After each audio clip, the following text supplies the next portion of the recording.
مسلم league نون کے رہنما captain retired Safdar نے کہا ہے کہ ان کے بیٹے جنید صفدر کا لندن میں صرف نکاح ہوا ہے، شادی پاکستان میں ہی ہوگی۔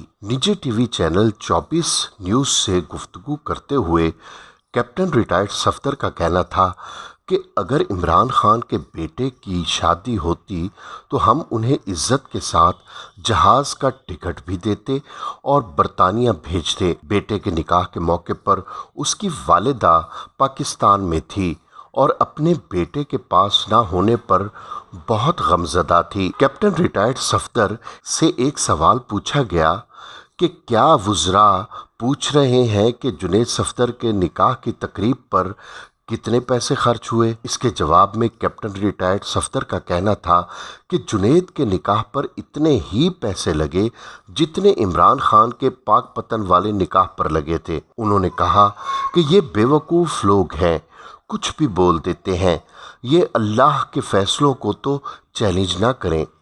مریم نواز کے لیے یہ بہت مشکل وقت تھا۔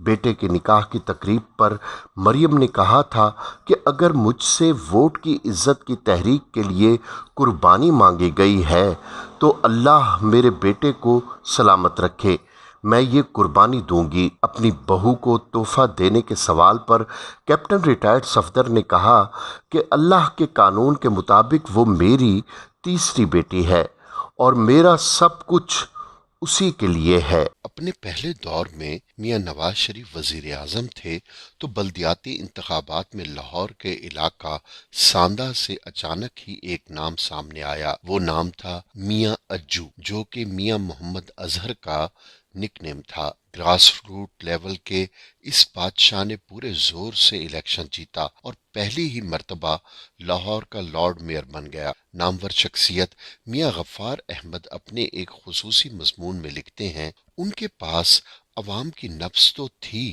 مگر انتظامی تجربہ ان کو چھو کر بھی نہیں گزرا تھا۔ میاں نواز شریف 5 سال پنجاب کی وزارت اعلیٰ مغلیہ بادشاہت کی طرز پر کر چکے تھے اور لاہور ان کا سب سے مضبوط قلعہ تھا۔ سرکاری تانگا سٹینڈ، بس سٹینڈ، کارپوریشن کی ڈسپنسریاں، سرکاری سکولوں کے ارد گرد کی جگہیں، حتیٰ کہ کوئی سرکاری جگہ ایسی نہیں تھی جہاں قبضہ گروپوں نے اپنے پنجے نہ گاڑے ہوں۔ مسلم لیگ نون کا عروج تھا اور میاں محمد اظہر لارڈ میئر لاہور کے سامنے ایک ہی چیلنج تھا کہ لاہور کو تجاوزات سے کیسے پاک کیا جائے۔ میاں صاحب ایک کوا انجام کو پہنچا کر لٹکا دیں، سب کائیں کائیں کریں گے، کوئی قریب نہیں پھٹکے گا۔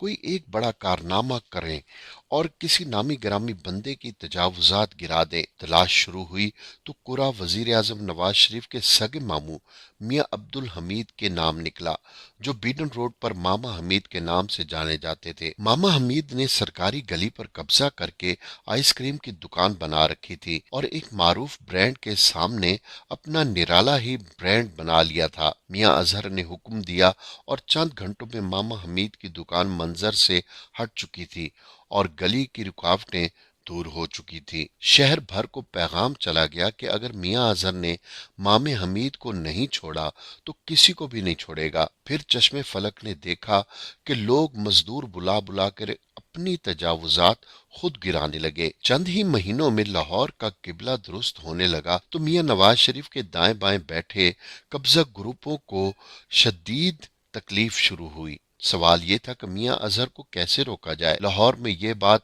زبان زد عام ہے کہ میاں اظہر کے والد میاں فضل نے میاں نواز شریف کے والد میاں شریف کو اس وقت 5 کروڑ کی امداد دی تھی جب اتفاق فاؤنڈری بھٹو نے نیشنلائز کر لی تھی اور شریف فیملی سڑکوں پر آ گئی تھی۔ اس وقت کے 5 کروڑ کی اصلیت آج اربوں روپے کے برابر ہے۔ میاں شریف اس احسان کو ہمیشہ یاد رکھتے تھے، لہٰذا میاں اظہر کے پر کاٹنے کے لیے انہیں ترقی دے کر گورنر بنا دیا گیا اور وہاں اپنے پرانے کارکن خواجہ ریاض محمود کو لارڈ میئر کے عہدے پر بٹھا کر اپنے لوگوں کو تحفظ ایک مرتبہ پھر فراہم کر دیا۔ بے چین روح کے مالک میاں اظہر کو وہاں بھی چین نہ آیا۔ انہوں نے گورنر ہاؤس عوام کے لیے کھول دیا اور سکولوں کے بچے آئے روز گورنر ہاؤس میں